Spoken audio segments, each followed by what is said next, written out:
जी, अंता उपचुनाव करना, उसके बारे में बात करेंगे। अंता उपचुनाव के लिए नामांकन का आखिरी दिन है आज। 27 अक्टूबर तक का नाम वापस ले सकेंगे प्रत्याशी और 11 नवंबर को उपचुनाव के लिए मतदान होगा। 14 नवंबर को चुनाव के परिणाम आएंगे। अब तक करीब 12 प्रत्याशियों ने जो है नामांकन भर दिया है और बीजेपी, कांग्रेस और निर्दलीय उम्मीदवारों के बीच ये मुकाबला देखने को मिल रहा है। तो अंता उपचुनाव के लिए नामांकन का आखिरी दिन है। 27 अक्टूबर तक नाम वापस ले सकेंगे प्रत्याशी और 11 नवंबर को उपचुनाव के लिए मतदान होंगे। 14 नवंबर को चुनाव का परिणाम है और अब तक 12 प्रत्याशियों ने नामांकन भर दिया है। बीजेपी, कांग्रेस और निर्दलीय उम्मीदवारों के बीच मुकाबला होगा।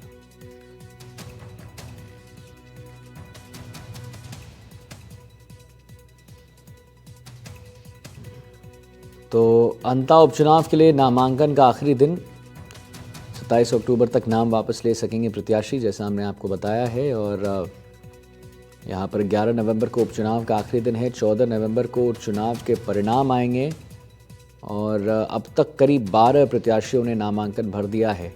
अंता की जंग है इस बार, त्रिकोणीय मुकाबला यहाँ देखने को मिला और नरेश मीणा की एंट्री के बाद जो है यहाँ पर चीज़ें और थोड़ी कांग्रेस और बीजेपी के लिए मुश्किल जो है का वो जो दौर है, मुश्किलों का दौर है, वो बढ़ गया, क्योंकि कहीं ना कहीं नरेश मीणा जो हैं एक चर्चित नेता के रूप में वहाँ पर उभर रहे हैं। मीणा समाज के लोग वहाँ ज़्यादा हैं। तो अब देखना होगा कि यहाँ पर क्या होता है। बहरहाल आपको हम दिखा रहे हैं तस्वीर।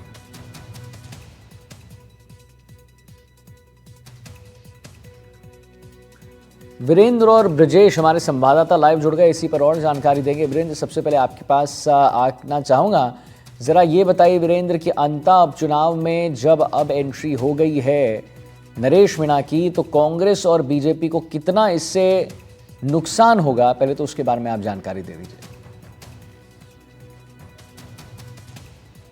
बिल्कुल, देखिए आदित्य, आपको बता दें कि अंता उपचुनाव है अब जो दिलचस्प होता जा रहा है, क्योंकि आप देखिए कि त्रिकोणीय मुकाबला है वो पहले से हो चुका है और इसके अंदर आप देखेंगे कि जो बीजेपी और कांग्रेस जो मुख्य दल कहे जाते हैं, उन्होंने जो है अपने जो जनप्रतिनिधि हैं वो मैदान में उतारे, क्योंकि आपने देखा होगा कि कांग्रेस से जो है प्रमोद जैन भाया है उनको वहाँ पर उतारा है, जबकि बीजेपी ने जो है स्थानीय जो यहाँ पर जो प्रत्याशी है उसको यहाँ पर मैदान के अंदर उतारा है। वहीं अगर मैं बात करूँ निर्दलीय के तौर पे, तो नरेश मीणा जो है यहाँ पर दोनों ही मुख्य जो दल हैं उनके सामने जो कह सकते हैं कि बड़ी एक दीवार के रूप में जो कहेंगे हम, वो खड़े होते हुए नजर आ रहे हैं, क्योंकि जिस तरीके से राजस्थान के अंदर जो ये उपचुनाव है वो काफ़ी दिलचस्प मोड़ ले चुका है और इसके अंदर आप देखेंगे कि आज जो है लास्ट दिन है नामांकन का। इस दौरान जो है लगभग 1 बजे के करीब जो है यहाँ पर जो बीजेपी से बागी हुए जो पूर्व विधायक हैं रामपाल मेघवाल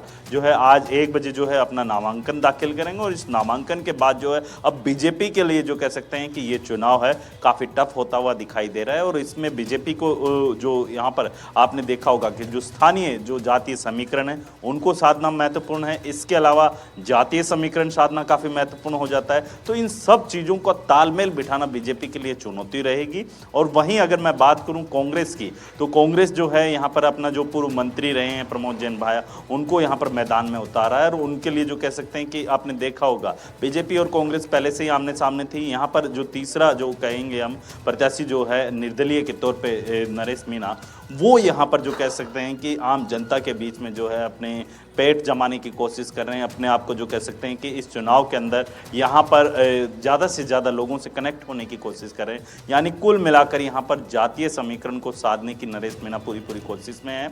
लेकिन ये देखने वाली बात होगी 14 नवंबर को सामने आएगा कि वाकई में जो अंता विधानसभा क्षेत्र की जो जनता है, क्या वाकई में नरेश मीणा या फिर बीजेपी के जो प्रत्याशी है, कांग्रेस के प्रत्याशी है, किसे जीत दिलाती है, वो देखने वाली बात होगी। लेकिन अब जो है 1 बजे के करीब जो ये जो नामांकन दाखिल किया जा रहा है बीजेपी के ही पूर्व विधायक के द्वारा, तो ये जो बगावती सुर है उसको लेकर बीजेपी के पास जो है प्लान बी क्या रहेगा, ये देखने वाली होगी। और इसके अंदर जिस तरीके से लगातार राजस्थान के तमाम जो नेता हैं, चाहे आप देखिए कि बीजेपी के अगर मैं दिग्गज नेताओं की बात करूं तो यहाँ पर बड़े दिग्गज नेताओं को भी जो है यहाँ पर मैदान में उतारा है। ठीक है वीरेंद्र, इसी चीज को जरा हम ब्रजेश से समझ लेते हैं।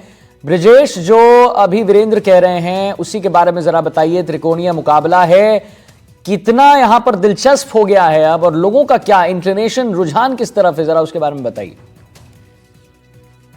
जी बिल्कुल आदित्य, 12 जिले के अंतर विधानसभा में 11 नवंबर को उपचुनाव होने जा रहे हैं। इसको लेकर नामांकन की जो प्रक्रिया है उसका आज अंतिम दिन है और देर शाम तक नामांकन की प्रक्रिया चलेगी। लगभग अब तक 17 नामांकन दाखिल हो चुके हैं। इसको लेकर वहीं भाजपा के भी बागी हुए पूर्व विधायक बाराटू से रामपाल मेघवाल अभी नामांकन दाखिल करेंगे। दूसरी ओर देखा जाए तो मोरपाल जो बीजेपी के कैंडिडेट, उनकी पत्नी नटीबाई भी अभी नामांकन दर्ज कराएंगी, ऐसी सूचना है। दूसरी ओर मैं बता देता हूं कि जो कांग्रेस के प्रत्याशी प्रमोद जैन भाया, उनकी पत्नी उर्मिला जैन भी पहले से ही नामांकन दर्ज कर चुकी है। अब लगभग 17 नामांकन यहाँ पर दाखिल हो चुके हैं और ये जो मामला देखा जा रहा है तो कांग्रेस बीजेपी का सीधा मुकाबला है। दूसरी ओर देखा जाए तो जो निर्दलीय प्रत्याशी है नरेश मीणा, उन्होंने भी ताल ठोकी और लगातार वो विधानसभा क्षेत्र में अपने दौरे कर रहे हैं। हालांकि आज नामांकन का आखिरी दिन है और 23 तारीख तक इनकी जांच होगी। उसके बाद 27 तारीख तक नामांकन वापसी का दिन होगा। जब नामांकन वापसी का दिन होगा उस समय ये स्थिति स्पष्ट होगी कि नामांकन कितने आए और कितने कैंडिडेट अब मैदान में रहे हैं। हालांकि जो चुनाव अब रोचक होता जा रहा है और लगातार नामांकन की जो प्रक्रिया थी वो चल रही थी, लेकिन आज अंतिम दिन है और वो समाप्त हो जाएगी। चलिए ठीक है, बहुत बहुत धन्यवाद करेंगे आपका ब्रजेश, और वीरेंद्र का भी बहुत बहुत धन्यवाद। महत्वपूर्ण जानकारी आप लोगों ने दी।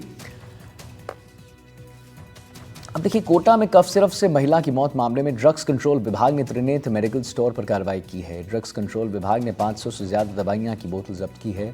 साथ ही मौके से सैंपल लेकर जांच के लिए भेज दिया है। दुर्घटना से परिवार में मातम का माहौल है। परिजनों का आरोप है कि खांसी का सिरप पीने के साथ ही सेहत तेजी से बिगड़ गई। कुछ देर बाद मुंह से झाग निकलने लगा। हमारे संवाददाता ने परिजनों और चश्मदीदों से बात की है।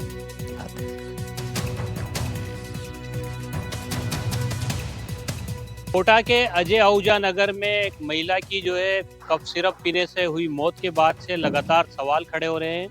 परिवार के लोग जो है वो मांग कर रहे हैं स्पष्ट जांच की। वहीं जो है ड्रग कंट्रोल विभाग ने उस मेडिकल स्टोर पर जाकर के कार्रवाई भी की है और करीब 500 जो है कफ सिरप जो है जो ये लेकर के आए थे उसको जो है जब्त किया गया है और उच्च अधिकारियों को जो है रिपोर्ट भेजने की बात कही है।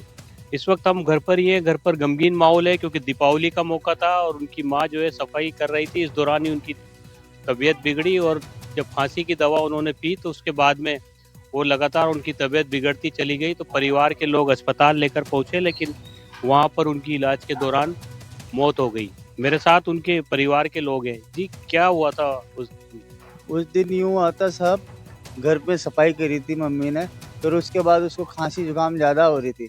तो डस्ट से हुई हुई किसी से हुई खांसी जुकाम ज़्यादा होने के कारण वो मेडिकल में गई। मेडिकल में उन्होंने सिरप ली और शायद टेबलेट दी या नहीं वो मेरे को पता नहीं है। और आधा ढक्कन उन्होंने सिरप पीते ही, थोड़ा सा खाना खाने के बाद सिरप पीते ही उनको सांस ऊपर नीचे चलने लगी और घबराहट होने लगी और सीना पकड़ के बैठ गई वो। तो कुछ समय में मैं पहुंचा और मैं ऑटो करके मेडिकल कॉलेज ले गया उनको।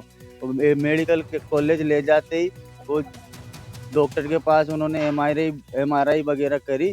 उस एमआरआई करने के बाद कुछ ही पल में उनकी मृत्यु हो गई। दवाई पीने के बाद अचानक ही तबीयत ज़्यादा बिगड़ी उनकी। मैं तो काम करने गई थी, 6:30 बजे घर आई। बाहर बैठी थी, मैं अंदर भी नहीं गई। दवाई लेके आई है और बाहर चौतरा पे अच्छी वाली बैठी थी।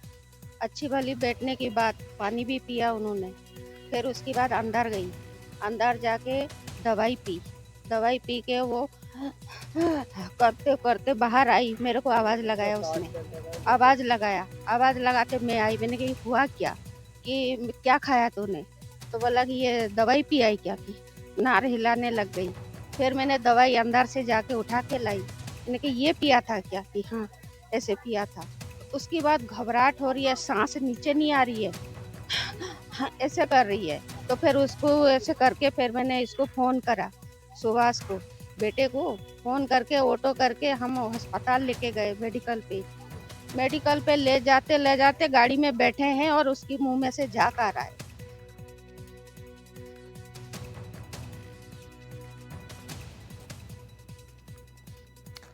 तो कोटा में कफ सिरप से मौत मामले में ड्रग्स कंट्रोल विभाग ने कार्रवाई की है और इस दौरान अधिकारी मीडिया से बात करने से कतराते दिखे।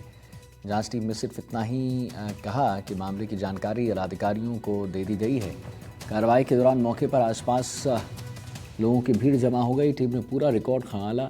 एनडीटीवी को मिली जानकारी के मुताबिक खांसी का सिरप अहमदाबाद से मंगवाया गया था। वहीं परिजनों ने शिकायत पर अनंतपुरा पुलिस का कहना है कि परिवारजनों की शिकायत के बाद ड्रग्स कंट्रोल विभाग को सूचित कर दिया गया है।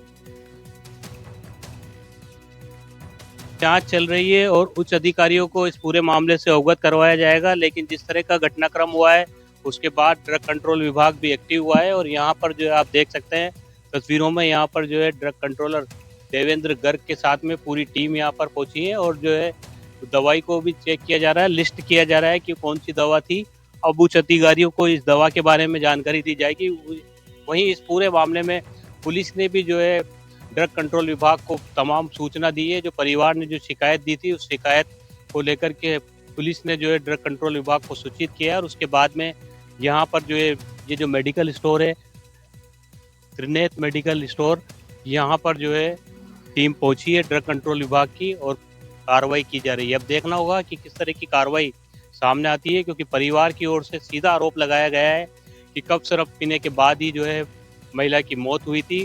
वहीं इस पूरे मामले में चिकित्सकों ने इस पर कहा है कि जब महिला को अस्पताल ले जाया गया था तब उनकी हार्ट बीट जो है वो कम चल रही थी। अब ये जांच का सवाल है, लेकिन फिलहाल एक बार फिर कफ सिरप सवालों के घेरे में आ गई है। कोटा से सहयोगी अहमद जोशी के साथ